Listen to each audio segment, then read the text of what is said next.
अफसर थे, बड़े बड़े नेता थे, समाज के स्वयंसेवी थे।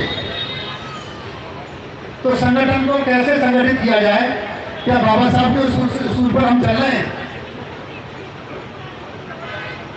जब हिंदू कोड में बाबा साहब लोकसभा में थे, जब संगठन के ऊपर बात आई है, जब वहाँ हिंदू कोड में क्या था, बाबा साहब ने विरोध क्यों किया?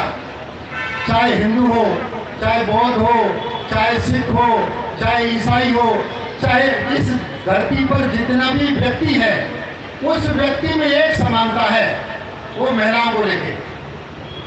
महिला घर का काम करेगी, घर में रहेगी, वो मेरी इज्जत है। अगर राजा का लड़का किसी गांव की गरीब लड़की पर नजर डाल दे और उसे पसंद आ जाए तो उससे शादी कर लेगा और पूरा परिवार खुश होगा। लेकिन उस राजा की लड़की अगर किसी गरीब व्यक्ति के पास साथ में ये देख ले कि जिससे मैं शादी करूंगी तो उसका कत्ल कर दिया जाएगा। यानी महिला की क्या स्थिति थी? महिला को बराबरी का अधिकार नहीं था, महिला को पढ़ने का अधिकार नहीं था, महिला को बोलने का अधिकार नहीं था।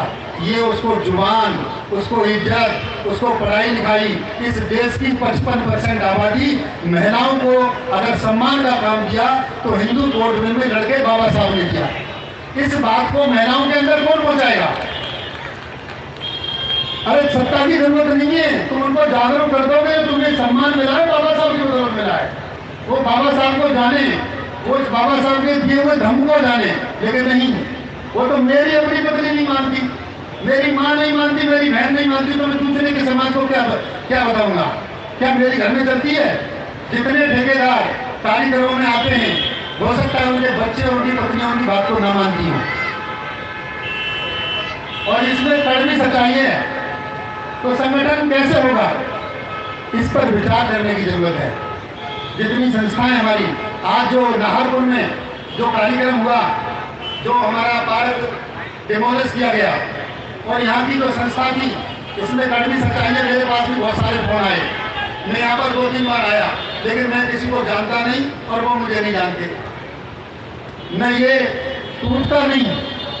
दिल्ली में हमारी इतनी क्षमता है कि हम कुछ भी कर सकते थे, और ये विश्व के पटल पर नाहरपुर का नाम होगा।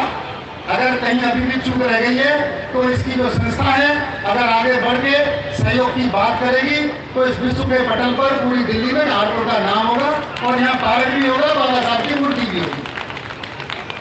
लेकिन वो कुछ हमें ये रखना पड़ेगा कि इसमें मूर्ति बने तो मेरा ही नाम ना हो। कहीं न कहीं इनके अंदर भी कुछ वो बात रही होगी, मुझे नहीं पता कि उस कार्यकारिणी में कौन कौन साथी थे, हमारे जैसे लोगों को नहीं पता। तमाम संस्थाएं हमारी, अगर सारी संस्थाओं को आपने इकट्ठा कर दिया होता, ना आपको धन की जरूरत थी, ना आपको बल की जरूरत थी, ना आपको जन की जरूरत थी, सारी सुख सुविधाएं हमारे पास थी। अभी हमारे वकील साहब थे यहाँ पर सुप्रीम कोर्ट के, कहते थे तो संगठन की जो कमी है हम, वो संगठन कौन करेगा? वो संगठन करने के लिए हम लोगों को यहाँ पर कार्य करना पड़ेगा, अपने मिशन को बताना पड़ेगा। ये 15 दिन का कार्यक्रम नहीं है, ये सदियों से चलने वाला कार्यक्रम है। हमारा भगवान एक है, हमारे 5 देवताएं हैं जो 5 सिर में बसते हैं। इनका आदर, इनका मान, इनका सम्मान करें।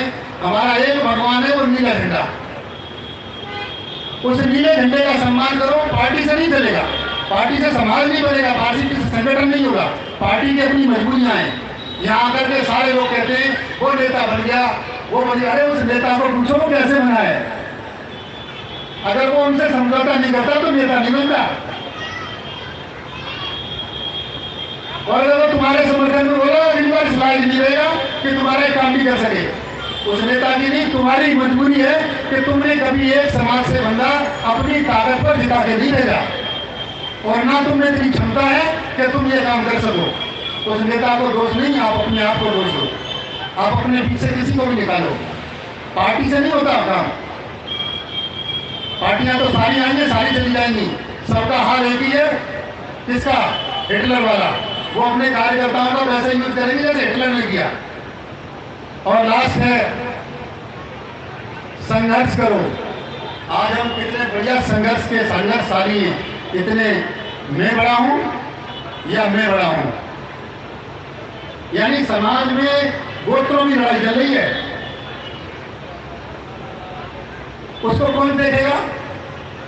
बाबा